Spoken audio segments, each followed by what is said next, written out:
இலங்கை வலியொலி உறவுகளுக்கு வணக்கம். மீண்டும் ஒரு முறை சிந்திக்க துணிக நாராயணனோட கேள்வி பதில்கள் நிகழ்வுக்கு வரவேற்கிறோம். வணக்கம் நாராயணன். வணக்கம்ண்ணே. வணக்கம்.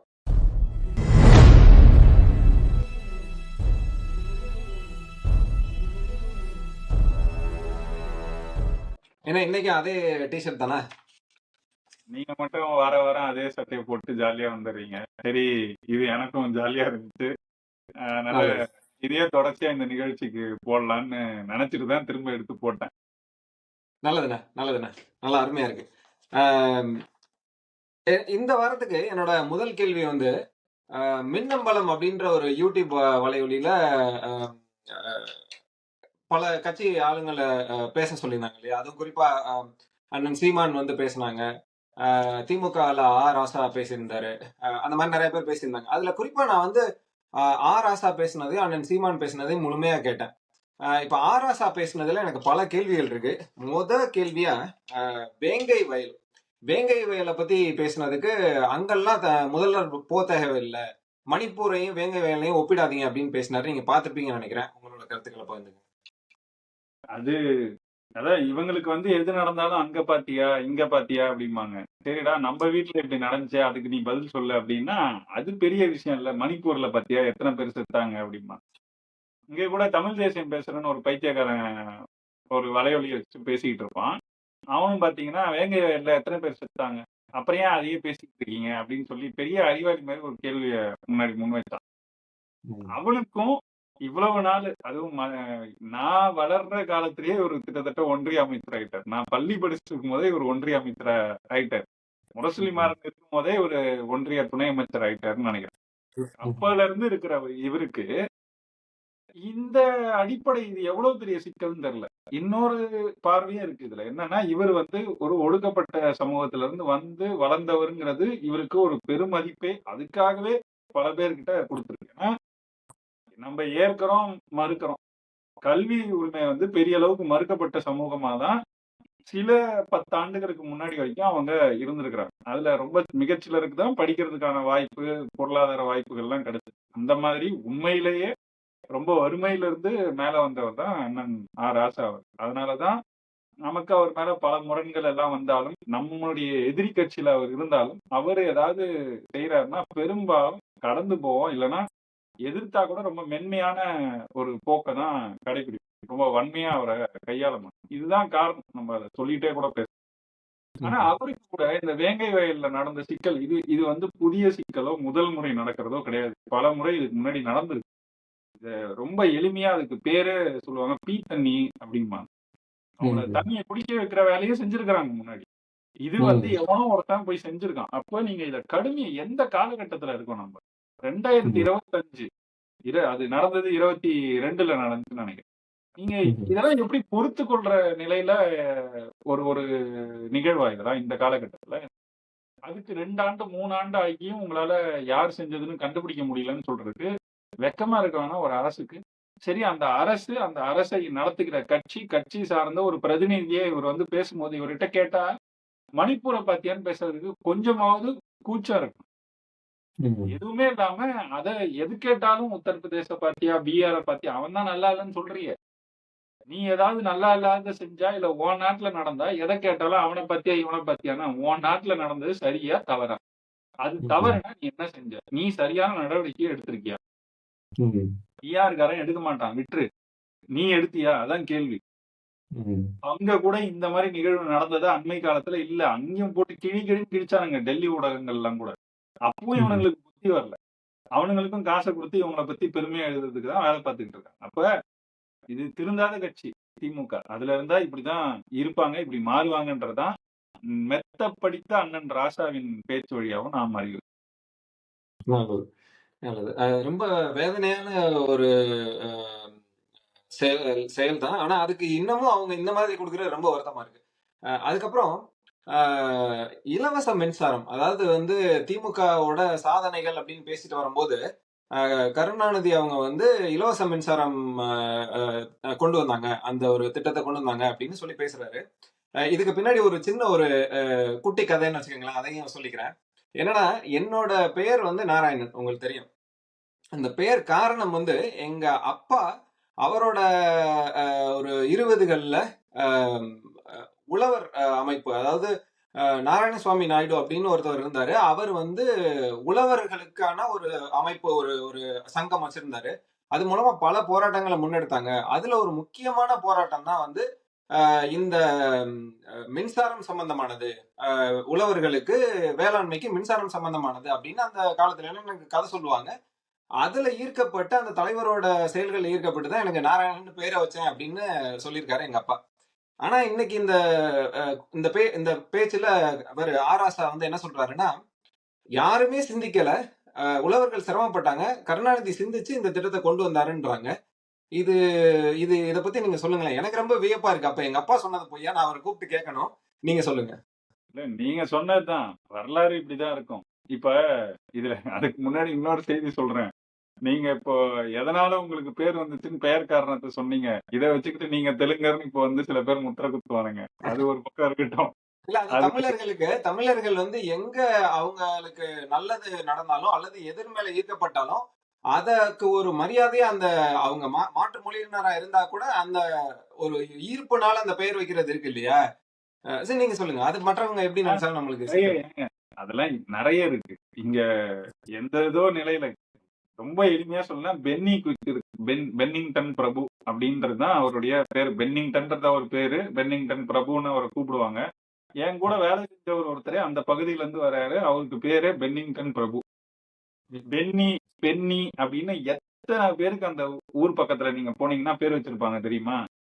அவங்க எல்லாரும் கிறிஸ்தவரும் கூட கிடையாது. நீங்க புரியுது. நான் அதுக்கு சொல்றேன். அது கிறிஸ்தவ பேர். அப்ப கிறிஸ்தவர்கள் மட்டும் தான் வைப்பாங்கன்னா கிடையாது. அப்படி கிடையாது.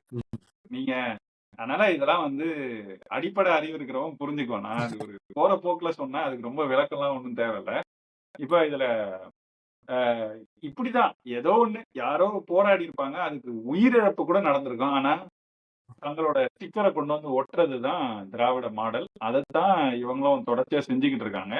யாரு போராடுனாங்க? அதோட வரலாறு என்ன? இதெல்லாம் வந்து இன்னைக்கு பெரும்பான்மையான மக்கள் அதெல்லாம் தேடி படிக்கிற நிலையில இல்லாதனால, யாரு பார்க்க போறாங்க? யாரு கேட்க போறாங்கன்னு அப்படியே அடிச்சு விடுறது. ஏங்க 2026க்கு வந்துட்டோம்.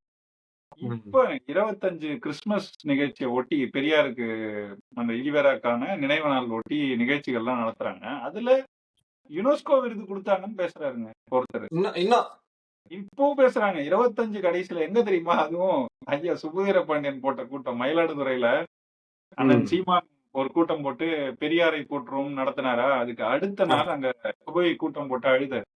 அந்த ம். கூட்டத்துல திமுகல 40, 50 ஆண்டுகளா இருக்கிற ஒருத்தர் பேசுறாரு. ஏதேதோ ம். பேசிட்டு வந்தாரு. அதுல பெரியாருக்கு யுனெஸ்கோவே விருது குடுத்ததுன்னு பேசுறாரு. எனக்கு தெரியுது சுபவியோட மகன். அட பாவி! இங்க வந்து பேசிட்டு எங்கள போட்டு கோத்து விட்டு இத வச்சு இத்தன நாள் என்ன அடிக்க போறானுங்களோன்னு நெனச்சிருப்பாரு. நம்ம என்னன்னா, அவரு பேசுனத வச்சே நமக்கு அடிக்கிறதுக்கு நெறைய இருந்துச்சு பேசிக்கிட்டு இருந்தோம். இதெல்லாம் நம்ம கண்டுக்கல. இப்பவும் நடக்குது. திமுக காரன் பேசிட்டு தான் இருக்கான். அப்ப ம். ஏமாந்தீங்கன்னு வச்சுக்கோங்க. உங்களுக்கே நாங்க தான் பேர் வச்சோம். உங்களுக்கு நாங்க தான் கோமணம் கட்டுறோம்னு சொல்ற மாடல் இது. அதனால அப்படித்தான் ஸ்டிக்கர் ஒட்டுவாங்க. அத ஒண்ணும் வியப்பில்ல. எல்லா வரலாறும் இப்படித்தான். அவங்களுக்கு தனித்த ஒரு வரலாறுன்னு ஒண்ணு கிடையவே கிடையாது. எப்படி திராவிடம்ன்றது ஒரு தனித்த ஒரு சொல் கிடையாதோ, ஒரு வேர் சொல் கிடையாதோ, அந்த மாரி தான் அவங்களுக்குன்னு தனித்த வரலாறும் கிடையாது. இங்க இருக்கிற தமிழர்களுடைய உழைப்பின் வழியாக தான் எதுவா இருந்தாலும் வந்திருக்கு, அடைஞ்சிருக்காங்க. ஆனா அது எல்லாத்தையும் தங்களுடைய முத்திரையை போட்டு தங்களதை ஆக்கிக் கொள்ளும் ஒரு முயற்சியில தான் திராவிடம் தொடர்ச்சியா ஈடுபடும். அப்படிதான் இந்த இலவச மின்சார சிக்கலையும் நான் பார்க்கிறேன். ஓ! அதே மாதிரி அதோட அ அம் அதே மாதிரி ஒரு செய்தி. என்னன்னா, தமிழ்நாட்டுக்கு பெயர் வச்சது அ அண்ணா தான், அண்ணாதுரை தான் அப்படின்றத மீண்டும் இதுல பதிவு பண்ணாரு. இத கேட்கும்போது எனக்கு அதான் தோணுது. என்னன்னா, சங்கரலிங்க நாடார் அப்படின்ற ஐயா வந்து 70 நாட்களுக்கு மேல உண்ணாவிரதம் இருந்து உயிரவே இழந்தாரு இல்லையா? அவர் அந்த போராட்டங்கள் பண்ணி 1956ல உயிரிழக்கிறாரு. பெயர் வச்சது 60கள்ல நடுப்பகுதிகள்ல. ஏன் அவரு காரணம் அப்படின்றத சொல்லாம, அதுக்கு பெயர் வச்சது அண்ணாதுரை தான் அப்படின்னு சொல்லக்கூடிய காரணமும் இது இது இது மாரி தானே இல்லையா? இதுல நம்ப சொல்றதெல்லாம் விடுங்க. ஆராசா சொல்றத விடுங்க. அண்ணாவே அந்த அந்த தீர்மானம் நிறைவேறுதுல, நிறைவேறும்போது அண்ணாவுடைய பேச்சு இன்றும் இருக்கு. நான் ஏற்கனவே என்னுடைய சமூக வலைத்தள பக்கத்துல கூட பதிவு செஞ்சிருக்கேன் அத. அதுல ம். சொல்லும்போதே என்ன சொல்றாருன்னா, இதுக்காக போராடிய மாப்போசியும் சீபா ஆதித்தனாரும் இங்க இருக்காங்க. நாங்க 3 பேரும் சேர்ந்து அதை நிறைவேற்றுகிறோம் என்பது கூடுதல் மகிழ்ச்சின்னு அத பேசியிருப்பாரு. ஓ! அப்ப அண்ணாவே என்ன சொல்றாரு, எனக்கு இல்லப்பா அவங்கலாம் ரொம்ப நாளா போராடினாங்கன்றத பதிவு பண்றாரு அவரே. ம், ம், அது இல்லாம நான் பேர் வச்சேன்னு சொல்லக்கூடாது. இருந்த ம், பேரு நடுவுல மாறி இருந்தது. அத திரும்ப நம்ப மீட்டுருவாக்கம் செய்றோம் அப்படிங்கிறது தான் அண்ணா சொன்னது. பேர் ம், வைக்கல. வைக்க வேண்டிய தேவையில்ல. இது தமிழ்நாடு தான். இடையில கொஞ்ச நாள் இல்லாம இருந்துச்சு. இப்ப திரும்ப வருது. அவ்வளவுதான் அப்படின்னு சொல்றாரு. அப்ப இவங்க அதான் சொல்றேன்ல.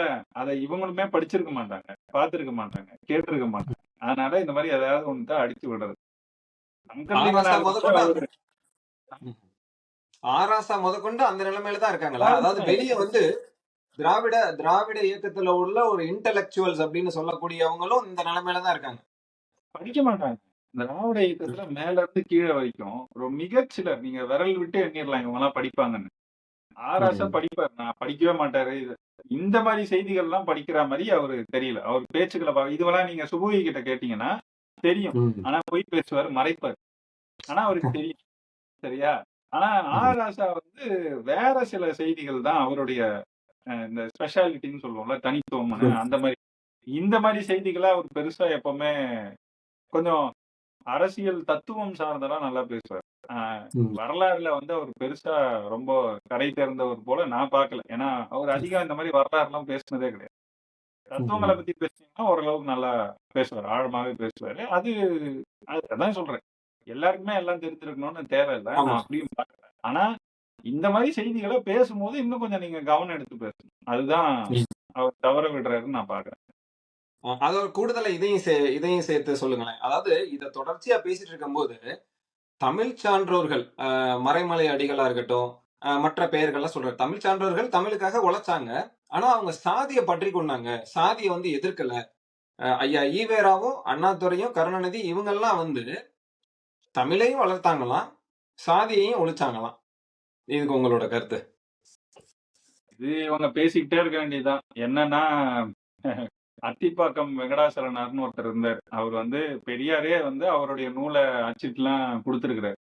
இந்த ம்ஹ்ம். இவர் ஈவேரா வந்து பேசத் தொடங்குறதுக்கு பல காலம் முன்னாடியே அவர் அந்த கருத்துக்கள் எல்லாம் வந்து மிக வலுவா சாதிய எதிர்த்து, இந்த சடங்குகளை எதிர்த்து இதெல்லாம் பேசியிருக்கிறாரு. அவர் ஒரு அ வ அவரோட வழித்தோன்றலா தான் இவங்கலாம் இருந்திருக்கணும். சொல்லியிருக்கணும். ஆனா அவரெல்லாம் இவங்க எங்கேயும் முன்னிலைப்படுத்த மாட்டாங்க. அதே ம். போல இவங்க வாழ்ந்த காலத்துல இவர் சொன்னாருன்னு நீங்க சொன்ன மறைமலை அடிகள சொன்னீங்க. மறைமலை அடிகளே ம். பார்த்தீங்கன்னா, அ சாதி வேறுபாடும் போலிச் சைவரும்னு ஒரு நூலே எழுதியிருக்கிறார். அந்த நூல எப்ப ம். எழுதுறாருன்னா, 1911ன்னு நெனைக்கிறேன். என் நினைவு சரின்னா 11ஓ 12க்குள்ள தான் எழுதுறாரு. அது ஏன் ம். அப்ப எழுதுறாருன்னா, 1910, 11க்குள்ள அந்த அந்த காலகட்டத்துல ஒரு மாநாட்டுக்கு போறாரு. ஒரு சைவ மாநாட்டுக்கு. அங்க வந்து இந்த வேறுபாடோட நடத்துறாங்க. ம்ஹ்ம். உட்கார்றதா இருக்கட்டும், உணவளிக்கிறதா இருக்கட்டும், இந்த மாரி வேறுபடுத்தி பண்றாங்க. அத அவரு ஏற்கல. அங்க போய் சண்ட போடுறாரு. ம். அவரு வந்து அந்த இடத்துல இந்த உயர்ந்த, தாழ்ந்தன்னு நீங்க வச்சீங்கன்னா, அந்த உயர்ந்த வகுப்புல தான் வராரு. அவர வந்து ம். அங்க வந்து சாப்பிட சொல்றாங்க. நான் உங்களோட சாப்பிடல, அவங்களோட போய் சாப்பிடுறேன்னு போய் சாப்பிடுறாரு. ம். அதுக்கப்புறம் அவங்கள கூட்டிட்டு இந்த இடத்துக்கு வராரு. அவங்களோட இருந்துட்டு அப்புறம் இந்த இடத்துக்கு வராரு. இதெல்லாம் செய்யும்போது அவர வந்து எதிர்க்கிறாங்க. அப்ப அவர் வந்து அதுக்காக சாப்பிட மாட்டேன்னு போய் உண்ணாவிரதம் இருக்காரு. அப்புறம் ம். அவர்கிட்ட வந்து பேசி சமாதானம் செஞ்சு, சரி நாங்க வந்து இத சரி செய்றோம் அப்படின்னு சொல்லி அவர கூப்பிடுறாங்க. அப்புறமா வந்து பேசுறாரு. அப்ப ம். இதெல்லாம் அவரு செஞ்சது எப்பன்னா, அவருக்கும் சற்றேறக்குறைய ஒரு 25, 26 வயதுக்குள்ள தான் இருக்கும். அப்பவே இந்த மாரி செய்றாரு. ஒரு நூலையும் எழுதியிருக்கிறாரு. 30, 35 இருக்கலாம். அதிக அளவு. அவ்வளவுதான் இருக்கும் அவரு. அ ம். அந்த அந்த காலகட்டத்திலே அவர் இப்படி செயல்பட்டுருக்காரு. இதே காலகட்டத்தில கிட்டத்தட்ட மறைமலை அடிகளை விட 4 ஆண்டுகள் தான் சிறியவர் ஈவேரா. ஈவேரா என்ன ஓ! செஞ்சுகிட்டு இருந்தாருன்னா, மைனர் வாழ்க்கைய வாழ்ந்துட்டு நம்ம அதெல்லாம் பேசுறதில்ல. தனிப்பட்ட வாழ்க்கைக்குள்ள போகல. ஆனா இவங்க திரும்ப திரும்ப இத சொல்லும்போது, இவர் தான் செஞ்சார், இவர் வந்துட்டு தான் செஞ்சார், அவங்கலாம் செய்யல, இவங்கலாம் செய்யலன்னு சொல்லும்போது, ஏய் எங்களுக்கு ஏகப்பட்ட வரலாறு இருக்குய்யா. நாங்க பெருசா கொஞ்சம் நாங்க நாங்க மேயறதெல்லாம் பார்த்தீங்கன்னா, கிட்டத்தட்ட நுனிப்புல் தான். நாங்க ஆழமா மேய்ஞ்சோம்னு வச்சுக்கோங்க. உங்களுக்கு வரலாறே இருக்காது. அந்த அளவுக்கு ம். நமக்கு இருக்கு. இது ஒரு ம். செய்தி. இன்னொன்னு என்னன்னா, தமிழர் மதம்னு அவரே மறைமலை அடிகளே ஒரு நூல் எழுதியிருக்காரு. தமிழர் சமயம்னு காசு பிள்ளை நூல் எழுதியிருக்கிறாரு. அதுலயும் கூட இந்த சடங்குகள், இந்த வேற்றுமை பார்க்கறது, சாதிய வச்சு பாகுபாடோட நடத்துறது, இதெல்லாம் எதிர்த்து எழுதியிருக்கிறாங்க. அவங்க மறைமலை அடிகள் குறிப்பா வச்ச ஒண்ணே ஒண்ணு, தூய்மையா இருக்கணும். இந்த குளிச்சுட்டு வரணும். இந்த மாரி சில கட்டுப்பாடுகள வச்சுக்கணும்ன்றதுதான் சொன்னாரே தவிர, அதுல சாதிய வச்சு நீ வேறுபாடு காட்டுன்னு எந்த இடத்துலயும் அவரு அதெல்லாம் சொன்னதில்ல. இதெல்லாம் எதிர்த்து தான் அவருமே எழுதியிருக்கிறாரு. இவ்வளவு ஏங்க, இந்த ஈவேராவே மறைமலை அடிகளையும், காசிப்பிள்ளையும் எனக்கு முன்னோடிகள். அவங்க கிட்ட இருந்து கருத்துக்கள் வாங்கி தான் நான் நெறைய இதெல்லாம் பேசினேன்னே பேசியிருக்காரு. பதிவு செஞ்சிருக்காரு. அவங்க 2 பேரும் இறந்த பிறகு இத நானும் வேங்கை வேலவெளியில பலமுறை பேசியிருக்கேன்.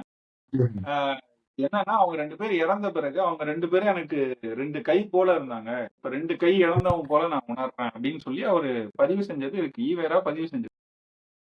அவங்க கை போல இல்ல. அவங்க உனக்கு மூளை போல இருந்தாங்க. அதுதான் நான் திட்டுவேன். மூளை இந்த ஆளு கருத்தே கிடையாது. அவங்க கருத்த வாங்கி பேசிட்டு இவங்க 2 பேரும் கைனா என்னது? செயல்பாட்டுக்கு உதவுனாங்கன்னா பரவால்ல. உனக்கு சிந்திக்க மூளையே அவங்க குடுத்தது. கருத்தே உனக்கு அவங்க குடுத்தது. நீ செயல்பட்ட. நீ கை, அவங்க மூளை. அப்ப அப்படி சொல்லணும்ன்றத நான் திருத்துவேன். அந்த இடத்துல அவர் எப்படி சொல்லியிருக்காரு, எப்படி சொல்லியிருக்கணும். ஆனா இவங்க பேசுறதெல்லாம் கேட்டா, இவரு மட்டும் தான் செஞ்சாரு. அவங்கலாம் எதுவுமே செய்யல அப்படின்னு பேசறதெல்லாம் நமக்கு சிரிப்பா தான் இருக்கு.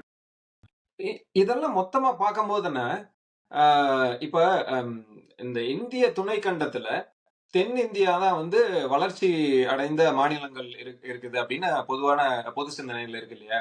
அதுல ஆந்திரா, தெலுங்கானா, கர்நாடகா, கேரளா இந்த மாநிலங்கள் முன்னேறி இருக்கு அப்படின்னா, அந்த மாநிலத்தோட மக்கள், அந்த இனத்தை சேர்ந்த மக்கள்னால தான் முன்னேறுச்சு அப்படின்னு சொல்றாங்க. தமிழ்நாடு முன்னேறுச்சுன்னா, திராவிடர்கள்னால, திராவிட இயக்கங்கள்னால, இந்த இயக்கங்களோ, இந்த திராவிடர்களோ இல்லைன்னா தமிழர்கள் முன்னேறியிருக்க மாட்டாங்க அப்படின்னு சொல்லக்கூடிய உளவியல் காரணம் என்ன? அதாவது தமிழர்கள் அவங்களா முன்னேறி இருக்க முடியாது. அதுக்கு நாங்க பிறமொழியாளர்கள் தான் உதவி பண்ணோம் அப்படின்னு சொல்லக்கூடிய காரணம், உளவியல் காரணம் என்ன?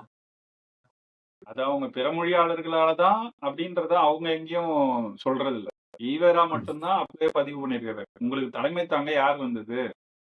ஒரு தெலுங்கர் பி.டி. தியாகராயர் வந்தாரு. ஒரு மலையாளி டி.எம். நாயர் வந்தாரு. ஒரு கன்னடன் நான் வந்தேன்.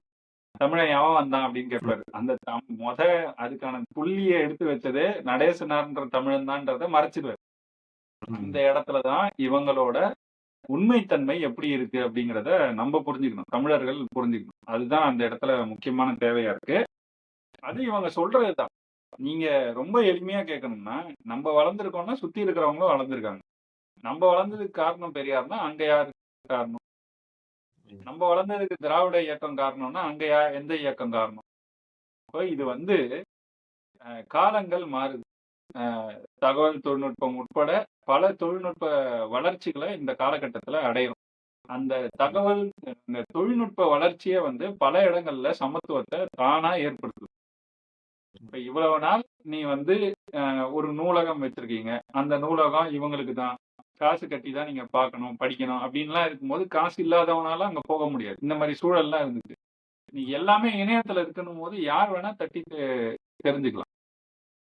அப்ப இந்த அளவுக்கு இதெல்லாம் தானாக வந்த பொது உடைமை செயல்பாடுகள்னு வச்சுக்கோங்க. பல செய்திகள் தானா பொது உடைமை ஆயிருக்கு. நீங்க ஆக்கல. ஈவேரா ஆக்கல. இன்னைக்கு வரைக்கும் ஈவேரா எழுதின எழுத்துக்களே பொது உடைமை ஆக்காத ஒரு கும்பல் தான்.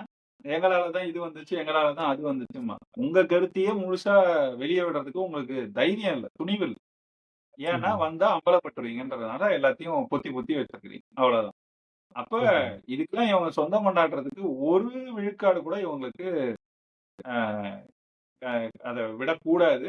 இவ்வளவு நாள் அவங்க அத கிளைம் பண்ணிக்கிறாங்க தான். ஆனா நம்ப விடாம தமிழர்கள் நம்மளுடைய வரலாற நாம் படிச்சு தெரிஞ்சுக்கிட்டு இவங்களுக்கு எதிர்வினை ஆற்றி தான் நம் வரலாறை மக்களிடம் கொண்டு செல்ல வேண்டும். என்னன்னா அதிகாரம் இருக்கிறதுனால இவங்க சொல்றது வரலாறா இங்க கடத்தப்படுது இப்போ. அந்த அதிகாரத்தை ஒரு தமிழ் தேசிய கட்சி, நாம் தமிழர் கட்சி அடைஞ்சுச்சுன்னா இதெல்லாம் இப்படி இருக்காது. நம்ம எல்லாத்தையும் மாத்தலாம். ரொம்ப எளிமையா மாத்தலாம். இது ஒண்ணும் பெரிய கம்பசூத்திரம்லாம் இல்ல. எல்லா தரவுகளும் நம்மள்ட்ட இருக்கு. ஒண்ணு அத கொண்டு மக்களுக்கு கொண்டு போய் சேர்க்கிற வேலைய மட்டும் தான் செய்யணும்.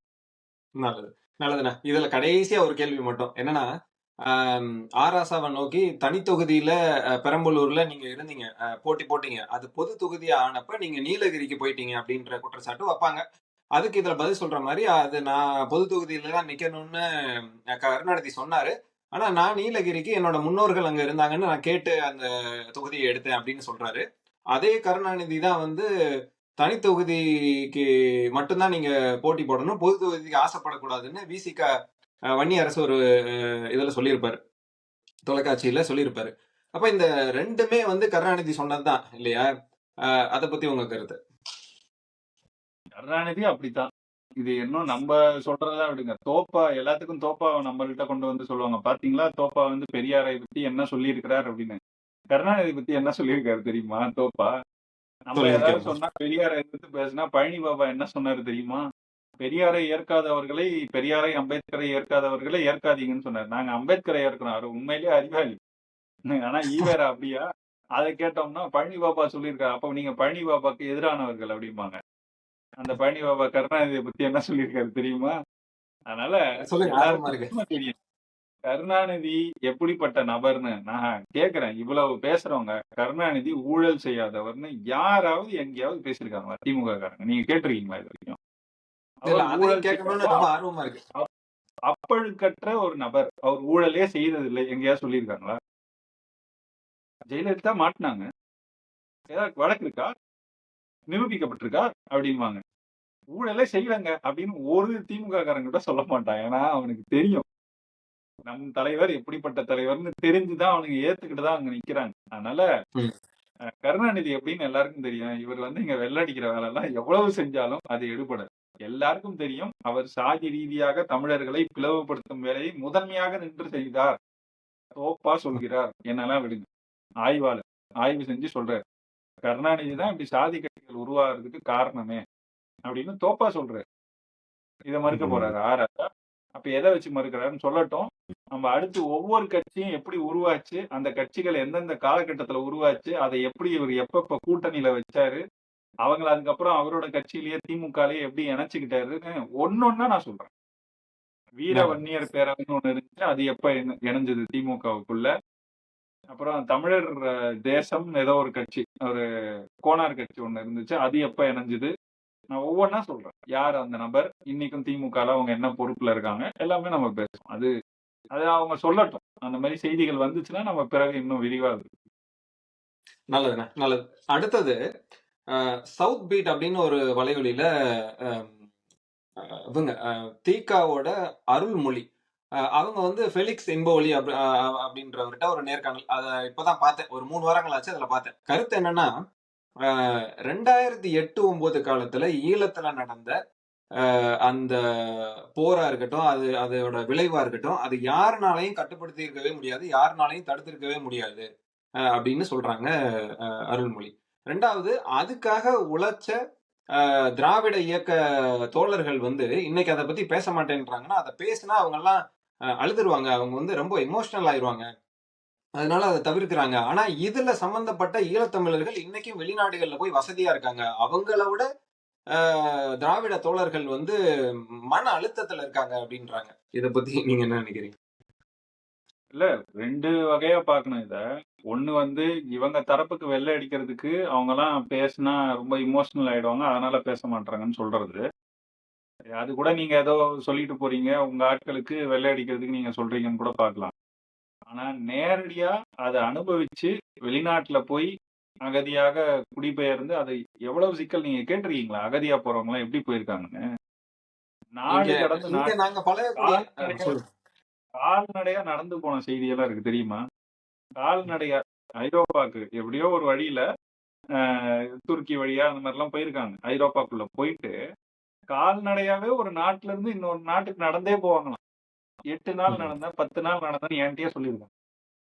இதெல்லாம் தெரியுமா இவங்களுக்கு? அது எப்படி போயிருப்பாங்க? நடந்து 8 நாள், 10 நாள் நடக்குறாங்க. ஹைவே இருக்குல்ல, ஹைவேல சைடுல நடந்து போவாங்களாம். ம். இப்படியே நடந்தே போவோம். எத்தன நாள் ஆகும்னு தெரியாது. சோறு எப்ப கிடைக்கும்னு தெரியாது. நடந்திருக்காங்களா அருள்மொழி அம்மா எப்பயாவது? திராவிட இயக்கத்துல இருக்கிற யாராவது நடந்திருக்காங்களா? அங்க போனா உடனே வாங்க வாங்க உங்களுக்கு தான் காத்திருக்கோம்னு கூப்பிட்டுக்குவாங்களா? அங்க என்ன நடக்கும்? நீங்க யாரு? எதுக்காக வந்தீங்க? எல்லாம் விசாரிச்சு, அதுக்கப்புறம் அவங்களுக்கு ரெஃபரன்ஸ் எல்லாம் வரணும். அதுக்கப்புறம் பல ஆண்டுகள் சில சில நேரங்கள்ல பல ஆண்டுகள் கழித்தும் கிடைக்காம இருந்திருக்கு. அகதி ஸ்டேட்டஸே, ரெஃப்யூஜி ஸ்டேட்டஸே கிடைக்காம இருந்திருக்கு. ம். ஏன் உங்களுக்கு தெரியுமா? ஒரு கப்பல் கிளம்புச்சு. வேற வழி இல்ல. உயிர காப்பாத்திக்கிட்டு ஓடணும். அதனால ஓடி ஏதோ ஒரு வகையில போய் தாய்லாந்த சேர்ந்து, தாய்லாந்துல இருந்து ஒரு கப்பல் கிளம்பி, ம்ஹ்ம். இங்கிருந்து கனடாவுக்கு போய் சேர்ந்தது. ம்ஹ்ம். அதெல்லாம் உங்களுக்கு தெரியுமா? போற வழியில எத்தன பேர் செத்தாங்கன்னு தெரியுமா? அந்த கப்பல் என்ன கப்பல்? எப்படி கொண்டு போய் சேர்த்தாங்க? அது ஹாலிவுட் படம்லாம் கிட்டயே வராது. அப்படிப்பட்ட கதை அது. உண்மையா ம். நடந்தது. பல பேர் அங்கேயே செத்தாங்க அதுல. ம். எப்படி இருந்திருக்கும்னு நெனச்சு பாருங்க. ஒரு 300 பேர் போகக்கூடிய ஒரு கப்பல்ல, ஒரு 2000 பேர் போனா எப்படி இருக்கும்? புரியுது. போய் சேர்ந்தாங்க. அதுல இல்ல எனக்கு எனக்கு தனிப்பட்ட நெறைய முறையிலே வந்து இங்க உள்ள நண்பர்கள் வந்து ஈழத்தமிழர்கள். நான் இருக்கிற கலிபோர்னியால, நான் இருக்கிற ஊர்ல ஈழத்தமிழர்கள் என் குடும்ப நண்பர்களாவே இருக்காங்க. ஒவ்வொரு முறையும் நாங்க ஒரு குடும்ப விழாக்கெல்லாம் ஒன்று கூடும்போது, அவங்க அந்த கதைகள்லாம் சொல்லுவாங்க. நான் வந்து உங்களுக்காக சொல்றேன். நான் அவங்கள சந்திச்சப்ப இந்த செய்திகள்லாம் எனக்கு கேட்க கேட்க அவங்கள்ட்ட நான் மன்னிப்பே கேட்டிருக்கேன். ஏன்னா என்னோட வயசுக்கு அந்த போராட்டம் நடந்த காலகட்டத்துல நான் கல்லூரியில படிச்சுட்டு இருந்தேன். அப்ப இது கூட தெரியாம வளர்ந்திருக்கமேன்னு அவங்கள்ட்ட எல்லாம் சொல்லுவேன். அந்த புரிதல் இல்லாம நாங்க இருந்துட்டோம். மன்னிச்சுக்கங்கன்னே நான் சொல்லியிருக்கேன். இனிமேல் வந்து தமிழர்கள் ஒரு அ அ நமக்கானவர்கள் யாரு அப்படின்றதோட புரிதல் வரணும் அப்படின்றதுக்காக நாங்க பேசுவோம். அவங்களோட கதைகள்லாம் பகிர்ந்துக்குவாங்க. அது நீங்க சொல்ற மாரி தான். ரொம்ப அ அ போராட்டங்கள் அ அவங்க அவங்க அவங்கள மாரி அதெல்லாம் யாரும் ரொம்ப போராடினது அப்படி இருந்ததெல்லாம் ரொம்ப குறைவு. இன்னும் நெறைய நடந்திருக்கு அங்க. சும்மா இல்ல. அவங்கலாம் என்ன மாரி சிக்கல்களை எதிர்கொண்டுட்டு அங்க போய் இருக்காங்கன்றதெல்லாம் வந்து சொல்லி மாளாது. அந்த மாரி சிக்கல். அதெல்லாம் அதெல்லாம் இவங்க பேசுவாங்க. போற போக்குல மேம்போக்கா பேசுறதுக்கு இதெல்லாம் நல்லா தான் இருக்கும்.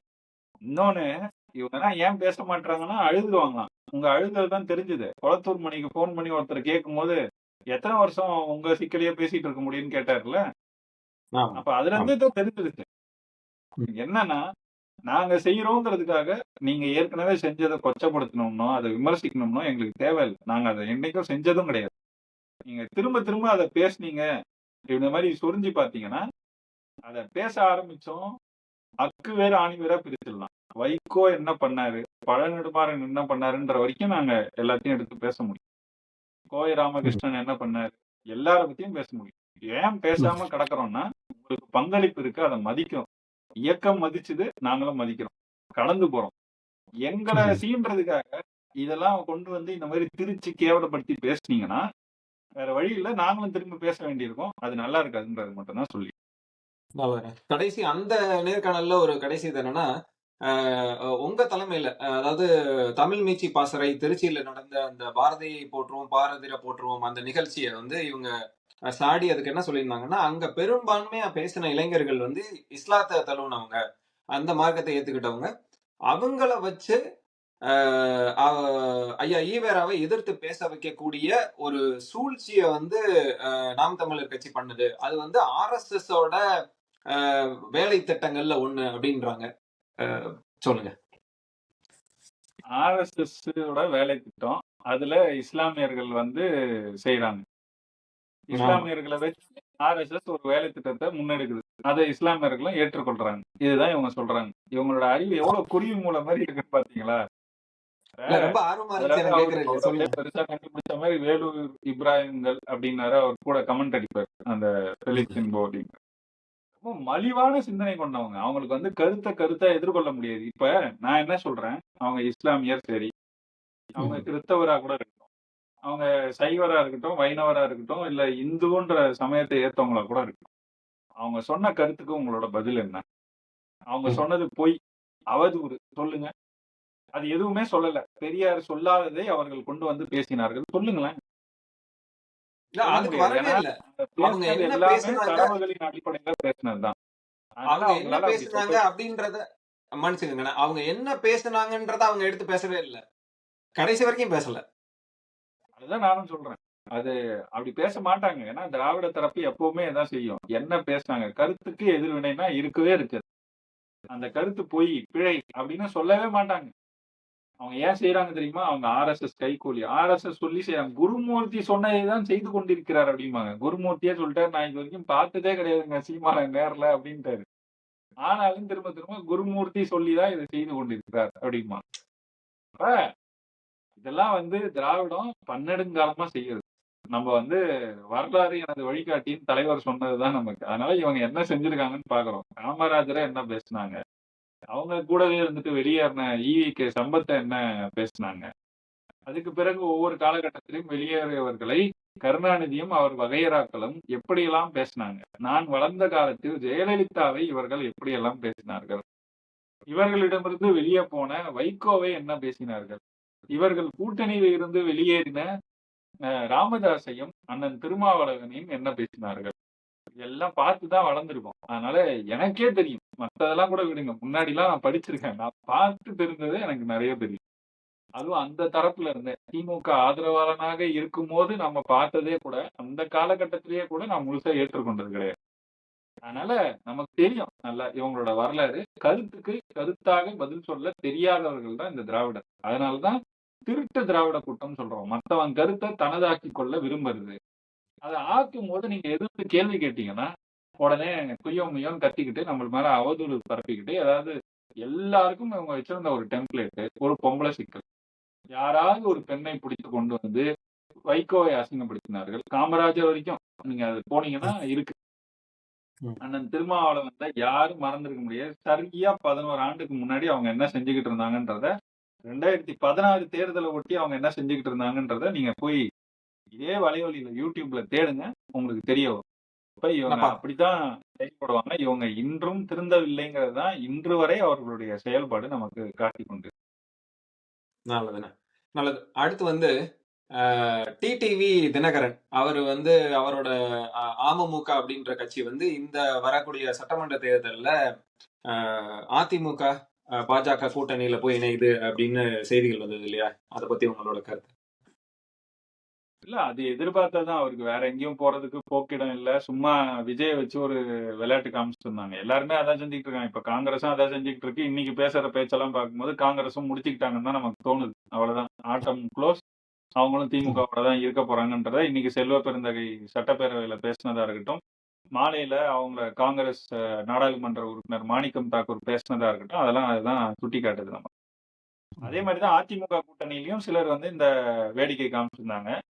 நாங்க வந்து துரோகத்தை எதிர்ப்போம். அவரு பேசினதே எடுத்து போட்டிருக்காங்க. ஒவ்வொரு மாசமும் நவம்பர் மாசம் என்ன பேசினாரு, டிசம்பர் மாசம் என்ன பேசினாரு, ஜனவரி தொடக்கத்துல என்ன பேசினாரு, இப்ப ஜனவரி 4வது வாரத்துல என்ன பேசுறாருங்கிறத எடுத்து காணொலியா தொகுத்து போட்டிருக்காங்க. அத ம். பார்க்கும்போதே டிடிவி தினகரன் எப்படிப்பட்ட நபர்ன்றத எல்லாரும் தெரிஞ்சுக்கலாம். எல்லாருக்கும் மடியில் கனம் இருக்கிறது. அதனால் அவர்களுக்கு இருக்கும் பயமே போதும் அவர்களை அதிமுக கூட்டணிக்குள் கொண்டு வருவதற்கு. அதுக்கு காரணம் பாஜக அங்க இருக்கு. பாஜக புரியுது. இந்த முறை அவங்க இருக்கிற கூட்டணி ஓரளவுக்கு கொஞ்சம் நல்லா அவங்க வெல்லணும்னு நினைக்கிற மாதிரி கூட எனக்கு முழுமையா தெரியல. எனக்கு அதுலயும் ஒரு சந்தேகம் இருக்கு அவங்க மேல. ஆனாலும் இருக்கிற இடம் கொஞ்சம் வலிமை பெறுவதற்கு என்னென்ன செய்யணுமோ அத செய்யணுங்கிறதுல அவங்க கவனமா இருக்காங்க. அதுல தான் இந்த வேலைகள்லாம் நடக்குது. நீங்க வெறும் டிடிவி தினகரன் மட்டும் இல்ல. பல ம். பேர் அங்க போய் உட்கார்ந்தவங்க பாருங்க. ஓபிஎஸ்ஸ தவிர மத்த எல்லாரும் அ ஏற்கனவே என்டிஏ கூட்டணியில இருந்தாங்க. இந்த 24 தேர்தல்ல பாஜக கூட்டணியில போட்டியிட்ட அனைத்து தலைவர்களும் அந்த மேடையில இருக்காங்க. ம். பாரிவேந்தர் இருக்காரு, ஐஜேகே. அப்புறம் அண்ணன் ஜான் பாண்டியன் அவர்கள் 1 வாரம் முன்னாடி கூட அவர் வந்து அ அ திமுகவை புகழ்ந்து கொஞ்சம் பேசினாரு. ம். என்றைக்கும் பேசாதவர் திமுகவ புகழ்ந்து. திமுகவ புகழ்ந்து பேசினாரு. காரணம் என்னன்னா அவரு அதுக்கான வேலைகள தொடங்குறாருன்றது தெரிஞ்சது. அண்ணன் சீமான பத்தியும் பேசின உடனே அத யாராவது வந்து சொல்லப் போறாங்க. அண்ணன் சீமான பத்தி அவரு எப்ப பேசினாலுமே கொஞ்சம் உயர்வா பாராட்டி தான் பேசுவாரு. அதுல ஒண்ணும் மாற்றம் இல்ல. ஆனா திமுகவ பத்தி அவர் என்னைக்கும் உயர்வா பேசினதில்ல. இந்த முறை பேசினாரு. ஒரு 1 வாரம் முன்னாடி. ஏன் பேசுறாருன்னா, அந்த பக்கம் போறதுக்கு வாய்ப்பு இருக்குங்கிற மாரி காமிச்சாரு. அப்புறம் உடனே அவரையும் பேசி இன்னைக்கு கூட்டிட்டு வந்துட்டாங்க. அப்ப மீண்டும் எல்லாரும் ஏசி சண்முகம் வந்துட்டாரு. எல்லாரும் வந்துட்டாங்க. அந்த மேடையில வந்து அவங்க சார்புல எல்லாரும் இருக்காங்க. ஓபிஎஸ்ஸ தவிர. ஓபிஎஸ் மட்டும் தான் இப்போ கிட்டத்தட்ட அரசியல் அனாதை ஆக்கப்பட்டிருக்கிறார்ன்னு தான் சொல்லணும். அவருக்கு வேற வழி இல்ல. ஒண்ணு இவங்க என்ன சொன்னாலும் கேட்டுட்டு இந்த கூட்டணியில வந்து சேரணும். அதுக்கும் காலம் கடந்துருச்சு அப்படின்னா, திமுகல போய் சேரணும். விஜய் பக்கம் போறதுக்கு அது வந்து அவருக்கு ஏற்கனவே நான் சொன்னது போல முடிஞ்சதுதான். அது மொத்தமா முடியறதுக்கான ஒரு இது. ஏற்கனவே போன செங்கோட்டையனோட நிலை என்னங்கிறதையும் அவரும் பார்ப்பாரு. அப்ப எதுக்கு அந்த அவமானம் அப்படின்னு நினைச்சு அவரும் கூட தவிர்க்கலாம். அப்ப இந்த நிலையில தான் இருக்கு. விஜய வச்சு எல்லாரும் விளையாடுனாங்க. அந்த கூட்டணிக்குள்ள. இத ஏதோ விளையாடி அவங்களுக்கான இடத்த தேர்ந்தெடுத்துட்டு கடைசியில போய் செட்டில் ஆயிட்டாங்கன்னு தான் பார்க்கிறோம். ஆனா, அது கூட ஆக முடியாம அரசியல் அனாதையாக்கப்பட்டிருக்கும் ஒரே ஒரு நபர் வந்து ஓபிஎஸ் தான். இத தாண்டி தேமுதிக இருக்கு. அவங்க எப்பவும் போல எல்லா தரப்புலயும் பேசிக்கிட்டு இருக்காங்க. அ தி திமுக தரப்புலயும் பேசுறாங்க. அதிமுக இதான் பாஜக, அதிமுக இந்த என்டிஏ கூட்டணியிலயும் பேசிக்கிட்டு இருக்காங்கன்றத தான் பார்க்கிறோம். இத அவங்க தொடர்ச்சியா செஞ்சு தான் இந்த நிலைக்கு அந்த கட்சிய கொண்டு வந்திருக்கிறாங்க. 2016ல இருந்து இது தொடங்கிருக்கு. 16ல திமுக கிட்டயும் பேசுறாங்க. அதுக்கப்புறம் இந்த மக்கள் நல கூட்டணின்னு இவங்க கிட்டயும் பேசிட்டு இருக்காங்க. ஒரு முடிவே எடுக்காம அப்படியே போயிட்டே இருந்துச்சு. ரொம்ப கடைசியில தான் முடிவு பண்ணி இந்த மக்கள் நல கூட்டணிக்கு வராங்க. இதே மாரி தான் அவங்க பல தேர்தல்கள்ல செஞ்சிருக்கிறாங்க. 21லயும் இதே மாரி செஞ்சுட்டு தான் கடைசியில அமமுகவோட கூட்டணி போட்டு நின்னாங்கன்னு வச்சுக்கோங்க. இப்போ என்ன நிலைக்கு ஆகப் போறாங்கன்றது அடுத்து வர ஒரு 2, 3 வாரத்திலேயே எனக்கு தெரிஞ்சிரும்னு தான் நினைக்கிறேன். இது ரொம்ப காலம்லாம் ஆகாது. 2, 3 வாரத்துக்குள்ள எப்படின்னு தெரிஞ்சிரும். ஏன்னா, மோடி வரும்போது எல்லாரும் மேடையில இருக்கணும்னு மோடி சொல்லி தான் இந்த வேலைகள்லாம் நடந்ததா ஒரு 10 நாட்களாகவே செய்திகள் வந்துட்டு தான் இருக்கு. அப்ப அந்த மேடைக்கு வரலன்னா, அடுத்து அவங்க மேல என்ன மாரி நடவடிக்கை இவங்க எடுப்பாங்க அப்படிங்கிறதெல்லாம் நம்ம பொறுத்திருந்து பார்த்தா அடுத்த 2, 3 வாரத்திலேயே நமக்கு தெரிஞ்சிரும். இல்லன்னா, இவங்க இதோட அழிஞ்சு போகட்டும்னு அவங்கள வந்து எந்த கூட்டணியிலும் சேர விடாம 2 கட்சியும் சேர்ந்து முடிவெடுத்து கூட அவங்கள தெருவுல விடலாம். அதுக்கும் வாய்ப்பு இருக்கு. அவங்க ஏற்கனவே விஜய் தரப்பு கூடவும் கொஞ்சம் முட்டல் மோதல்ல இருந்துச்சு அவங்களுக்கு. அப்ப அங்கேயும் போய் பெருசா சேர முடியாது. அப்ப என்ன செய்வாங்கன்றது தான் அவங்களையும் ஓபிஎஸ் பாதைக்கு கொண்டு போகுமா? இல்ல டிடிவி தினகரன் மாரி வந்து செட்டில் ஆயிடுவாங்களா? அப்படிங்கிறத நமக்கும் காட்டும். அதனால அடுத்த வர ஒரு 1 மாசம்லாம் நல்லா இன்ட்ரஸ்டிங்கா தான் இருக்கும். இன்னும் என்னென்ன நடக்க போகுதுன்னு. இதுல ஒரே ஒரு தரப்பு நாங்க வந்து அ அ நம்மள நம்பியும் வருவாங்க இல்லையா? அவங்களுக்கும் நம்ம தரணும் இல்லையா? அப்படின்னு எல்லாம் பேசி ஒருத்தர் வந்து கூட்டணிக்கு கூப்பிட்டாரு. கடைசி வரைக்கும் அவருக்கு கூட்டணிக்கு வந்த ஒரே ஒரு நபர் நம்ம அந்த குல்லா அண்ணன் முஸ்தபா மட்டும் தான். அவர் மட்டும் தான் தனிநபரா அதுவும் ராபிடோ புடிச்சு போயிருக்கிறாரு அவரு அந்த கூட்டணிக்கு. அவ்வளவுதான். மத்தபடி வேற யாரும் வந்தது போல தெரியல. என்ன இப்படி சொல்றீங்க? அவங்களுக்கு தேர்தல் ஆணையம், இந்திய தேர்தல் ஆணையம் வந்து சின்னம் ஒதுக்கி இருக்காங்க. விசில் சின்னம். அது அது அத வச்சு அவங்க எதுவும் பண்ணிட முடியாதா? ஊதுங்க. ஊதுறதா செஞ்சுகிட்டு இருக்கீங்க. ஊதுங்க நல்லா ஊதுங்கன்னு குடுத்துருக்காங்க. அவ்வளவுதான். ஊதிக்கிட்டே இருங்க. எல்லாரும் அவன் கடுப்பாயி உங்களுக்கு 1, 2 பேர் பாவம் பார்த்து சில பேர் கூட சரி நம்ம ரசிச்ச ஒரு நடிகர் வந்திருக்கிறாருன்னு கூட வாக்கு போடலாம்னு இருந்திருப்பான். இப்போ உங்களுக்கு குடுத்த சின்னம் இருக்குல்ல, ஊதிக்கிட்டே திரிவானுங்களா உங்க கட்சிக்காரனுங்க பண்ற அலப்பறையில, மவனே இவன் தானே அன்னைக்கு நான் தூங்கிட்டு இருக்கும்போது வந்து விசில் அடிச்சான். இவன் கட்சிக்கு மட்டும் ஓட்டு போட மாட்டேன்னு எல்லாரும் மாறுறாங்களா இல்லையான்னு பாருங்க. பொது இடங்கள்ல நேத்தே தொடங்கிட்டாங்க. இந்த சின்னம் வந்த உடனே அவங்க பொதுச் செயலாளரே தட்டுல கொண்டு போய் எல்லாருக்கும் குடுக்குறாரு. இது இப்படி ஒரு கட்சி இருந்தா இதுல உடனே அவங்களுக்கு ஒண்ணுமே புரியலங்க. இதே சின்னத்த பத்தி 2024 தேர்தல் அப்போ நாம் தமிழர் கட்சியோட சின்னம் பறிக்கப்பட்டதுல, அப்போ வந்து வேற என்ன சின்னம்லாம் குடுக்க வாய்ப்பு இருக்குன்னு பேசும்போது, பல சின்னங்கள் அப்ப பேசப்பட்டது. ஆட்டோ சின்னம் பேசுனாங்க, விசில் சின்னம் பேசுனாங்க. இதெல்லாம் பேசிட்டு இருக்கும்போது, விசில் சின்னம் தான் உங்களுக்கு கிடைக்குதா? அப்படின்னு சொல்லி ஒருத்தர் ஒரு செய்தியாளர் கேட்கிறாரு. அப்ப அண்ணன் சீமான் சொன்ன பதில் இது. என்ன ஊதிக்கிட்டு திரிய சொல்றீங்களா என்ன? நாங்க என்ன அரசியல் முன்வைக்கிறோம், நீங்க என்ன கேட்கறீங்க? அப்படிங்கிற மாரி அவர் சொல்ல, அதுக்கப்புறம் அ அந் அ அந்த அந்த பேச்சு இருக்கு. அதை எடுத்து இப்ப போட்டு, இவங்களுக்கு விசில் சின்னம் குடுத்தத பத்தி அண்ணன் சீமான் விமர்சிக்கிறாருன்னு எவனோ ஒருத்தன் கிளப்பி விடுறான். அதையும் ஓ! உண்மைன்னு நம்பிக்கிட்டு அண்ணன் சீமான திட்டிட்டு இருக்கிறானுங்க இன்னைக்கு முழுக்க இந்த பைத்தியக்காரனுங்க. அப்ப எந்த அளவுல இவனுங்க இருக்கானுங்கன்னு பாத்துக்கோங்க. ஒண்ணுமே தெரியல. ஒண்ணுமே தெரியல. அத ரொம்ப எளிமையா கிராக் கிட்ட போய் நீங்க எக்ஸ்ல தான் போடுறாங்க பெரும்பாலும். கிராக் இது எப்ப வந்ததுன்னு கேட்டிருந்தா கிராக்கே உனக்கு சொல்லியிருக்கும். அந்த அறிவும் கூட இவனுங்களுக்கு இல்ல. அப்ப இவனுங்களுக்கு என்ன சின்னங்கிறதெல்லாம் பெரிய பிரச்சனை இல்ல. அவங்களுக்கு முதன்மை பிரச்சனை அவங்க தலைவர். 2வது பிரச்சனை அவங்க தொண்டர்கள். இவங்க 2 பேர் போதும் அந்த கட்சிய முடிச்சு விடுறதுக்கு. மக்கள்லாம் ஏற்கனவே வந்தாங்க. ஏதோ கொஞ்சம் நடிகர்ன்றதுனால ஒரு பெரிய பார்வை இருந்துச்சுல்ல. அதுவே குறைஞ்சிருச்சுங்கிறது தான் அண்மை காலத்துல அவங்களோட செயல்பாடுகள் நம்ம சொல்றது. தொடர்ச்சியா புரியுது. நம்ம இன்னும் காலம் இருக்குல்ல. அடுத்த 2, 3 மாசத்துல அவங்க செய்ய போற அரசியல், அது ஏற்படுத்த போகும் எதிர்வினை, இது எல்லாத்தையும் பார்த்தே மக்களுக்கு நல்லா புரியும். அவ்வளவுதான். 26க்கு பிறகு இவங்களுக்கு அரசியல் இல்லங்கிறத நம்ம ஒ கடந்த ஓராண்டா ஆ, சொல்லிட்டு தான் இருக்கோம். ஆனா 26க்கே இவங்களுக்கு அரசியல் இருக்கா? இல்லையாங்கிறது அடுத்த 1, 1 1/2 மாதம் இவங்களோட செயல்பாடுகள் தான் சொல்லும். சரிண்ணா. ரொம்ப நன்றி. இன்னைக்கு நல்ல எல்லா தரப்பையும் பேசியாச்சு இன்னைக்கு. எனக்கு ரொம்ப தனிப்பட்ட முறையில எனக்கு ரொம்ப மகிழ்ச்சி. ரொம்ப நன்றிண்ணா. இந்த வாரம் உங்களோட கருத்துக்களை பகிர்ந்துகிட்டதுக்கு. அடுத்த வாரம் சந்திப்போம். நன்றி, வணக்கம்.